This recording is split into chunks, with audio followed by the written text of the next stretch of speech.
Have you ever stood so close to someone that the air between you felt like electricity? The kind of closeness where you're not touching, not speaking, but everything about the moment feels louder than words. She's right there, maybe brushing a strand of hair from her face, and your heart is thudding just a little louder than usual. You think she feels it too. You hope, but you don't move.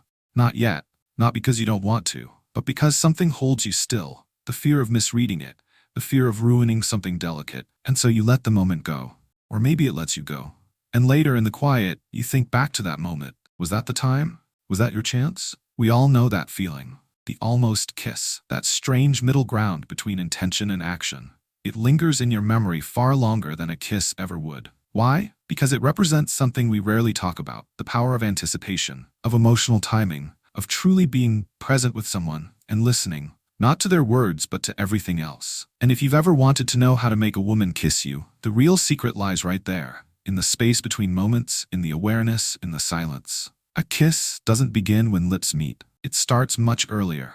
It starts in the glance that lingers half a second too long, in the way her body shifts to face you when she laughs, in the drop of her voice when the conversation slows and the rest of the world fades to a quiet murmur. There's a language being spoken, and it has nothing to do with words. The truth is, she's telling you long before she ever kisses you, whether she wants to or not. And if you can learn to hear it, if you can learn to stay in the moment without rushing past it, that kiss won't need to be taken. It will happen, effortlessly. But let's step into that moment, fully. You're walking, maybe, or sitting beside her somewhere a little away from the noise. The world isn't trying to impress you here. There's no performance, no script, just the two of you suspended in something fragile and real. You don't force conversation. You don't try to fill every silence. And that's what makes it powerful. She notices. She feels safer in the space you hold. Not just physically, but emotionally. She feels seen. You watch her, not in a way that corners her, but in a way that makes her feel witnessed. You pick up on the softness in her voice when she's tired, the way her eyes flicker down before they come back to yours, and all the while you stay grounded. You're not chasing an outcome. You're present. And that presence becomes magnetic. It tells her she can relax, that there's no pressure here, that this connection is not transactional, and that, more than anything, the truth about attraction is that it builds in stillness, in contrast, in space. When you're not rushing to fill the silence, she gets to feel the space you're creating, and she gets to choose how to move into it. You're not grabbing, you're not trying, you're simply there. And that stillness, that calm certainty, is rare. It's what allows her to feel her own desire without it being pulled or coaxed. When she begins to lean in emotionally, it's because you've made it safe to do so. And now the air begins to change. It's subtle. There's a longer pause after a laugh, a shared look that lingers a heartbeat too long. Her eyes drop to your lips, perhaps only for a second. Her body angles toward you, and you don't jump on it. You stay in it. You hold the moment. Because here's the thing most men get wrong. They rush. They feel that flicker and pounce. But real intimacy isn't a transaction. It's a dance. And the more you learn to move with rhythm instead of force, the more she wants to move closer. So you stay. Not stiff, not frozen, just present. Your breathing slows, your eyes soften.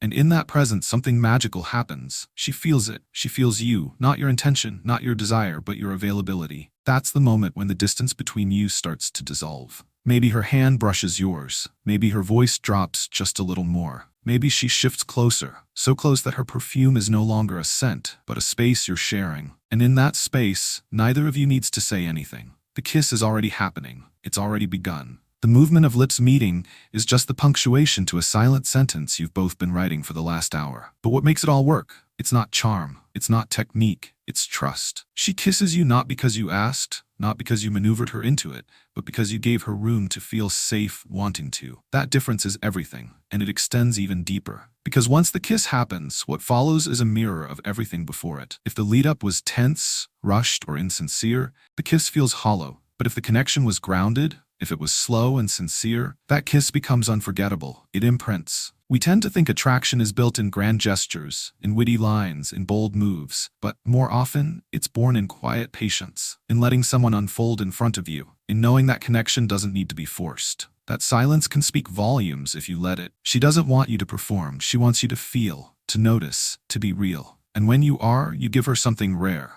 the space to be fully herself. And from that place, the kiss becomes inevitable. It becomes a natural expression of two people meeting, not lips, but emotions, timing, resonance. So if you've been wondering how to make a woman kiss you, stop thinking about what to do. Start thinking about how to be still, be grounded, be open, and trust the moment to speak louder than any line you could ever say. She's watching, she's listening, and if you listen too, you'll hear it, that quiet invitation.